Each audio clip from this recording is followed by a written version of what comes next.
At the beginning of 2020, I made some big new decade resolutions. One of the biggest ones was that I needed to normalize my relationship with food.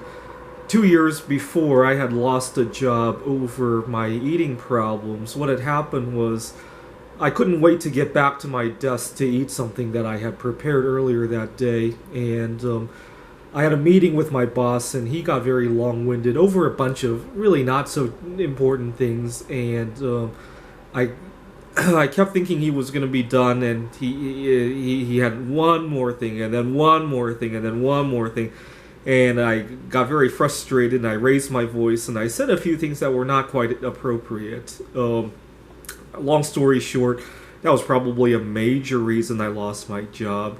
But that wasn't the only strife that food has brought to my life. Sometimes I'll be doing something that I actually like, and my problems with food will cut short my fun. I live in Seattle, Washington. One of my favorite theme parks, of course, is Wild Waves. So obviously, they're closed right now because of all that's going on.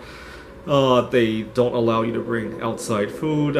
There's nothing in there I can really eat, and I find my fun there is often cut short by the fact that I can't wait to get back to my favorite foods. That's a very big problem. When I go on vacation, there's only so much I can pack in my suitcase, and often it means having to give up food that I take for granted here in the United States. And often that cuts my fun. I mean, there's all sorts of other new foods to eat at my destination, but I often miss food. And then I come back to the United States and I miss the food over there. It's just a no-win situation sometimes. Where else does this come up? When I go see a movie, when I spend time with my family, or when I talk on my phone, it's very hard to hear the phone when I'm chewing, especially if it's outdoors or in the car, if there's a lot of background noise.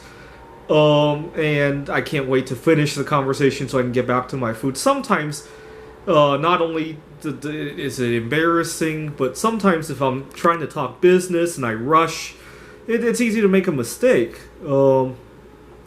And so I made a resolution that I needed to take control of my eating habits. And the first thing I noticed was how much eating I was doing subconsciously. I would get food and it would be all gone, right? My favorite example is that I would have 2 bags of my favorite. Let me see if I have a bag here. I don't have it here, but I have a favorite brand of blue corn chips that's made with organic blue corn and expeller pressed oils. And let's say I had 2 bags, right? And I thought I had finished the first bag, but in reality I had finished both bags. This goes to show how much eating was unconscious. And so I decided to go on an intermittent fast because I had heard other benefits of it. I just wanted to see what it's like to not eat, because I always thought I would never be productive if I didn't eat. So the first time I did it, I did it over a weekend where I didn't have to worry about being productive. And what was a big eye-opener was that I kept wanting to reach for something. It's kind of like your ex-smoker who wants to chew on a pen. My hands would just float in the air waiting to reach for chips or to reach for my favorite baking chocolate. Or I ended up being very unproductive the first day. But it made me realize that life could go on without eating, so that was very nice. I try to do at least a 14-hour fast every day, which is not that long when you think about it. Sometimes I push it to 15, 16 hours. To give you an idea of how gung-ho I was about this, one time I had fasted about 16 hours. And I had gone to the grocery store to get my favorite food to break the fast, because I wasn't planning to fast much longer that time. I went to my favorite grocery store, and I got very anticipatory, and I get in line, and the guy in front of me, this was a self-checkout lane, he has no idea how to use the machine, and I wanted to help him because I was just very anticipatory. My mouth was salivating, and I momentarily forgot about social distancing. I walked up in front of him and said, "I can help you with this." And he said, "Get your corona face away from me." I got Obviously, my heart missed a beat. I was still salivating, but I lost my appetite because I was so stressed out about that. And he finishes up and he leaves, and I realize, oh my god, I can continue this fast now. And he gets out the door. Now we're a good 20 feet away. So I decide to wave at him to thank him for causing me to lose my appetite. I say, hey, thank you. You know, I'm trying to lose weight. Thank you for helping me lose my appetite. He thought that was a big joke. I was actually sincere about the final statement, but he thought it was a big joke. And he goes, fuck you! And he puts his middle finger up. Well, that's fine. I lost my appetite. I ended up going on another 2 or 3 hours. But then I realized, oh my god, I really have a problem with food. You know, 1 minute I'm trying to fast it, the next I'm trying to... I'm salivating over something, and then I get excited about somebody causing me to lose my appetite. And, long story short, I try to fast regularly now, and sometimes I go on a... I think my longest was a 52-hour fast. I did a 38-hour fast last week to commemorate the number of anniversaries in my life. I have another big anniversary on September 25th. On September 25th, 2011, when I was working on my PhD, I was sleep deprived, and I left my laptop in the library and somebody stole it, and I was so sleep deprived I forgot to make backup copies of what I was working on. I lost it. I had a meeting with my advisor the next day, and I got very panicky. To make matters worse, it was 11 p.m. At the time, we didn't have a 24-hour store at Walmart or something to get another laptop. I got very panicky. I had to see my advisor at 9 a.m. the next day. I frantically go on Craigslist. There's somebody offering to sell a laptop for $100.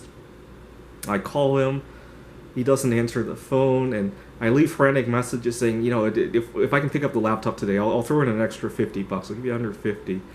And fortunately, he hears it. I give him $150 for the laptop, and I frantically recode everything. And to my amazement, I discovered another result that I had overlooked when I had first programmed what I was doing. And to make a long story short, the meeting with my advisor would have gone very well, except I didn't get any sleep.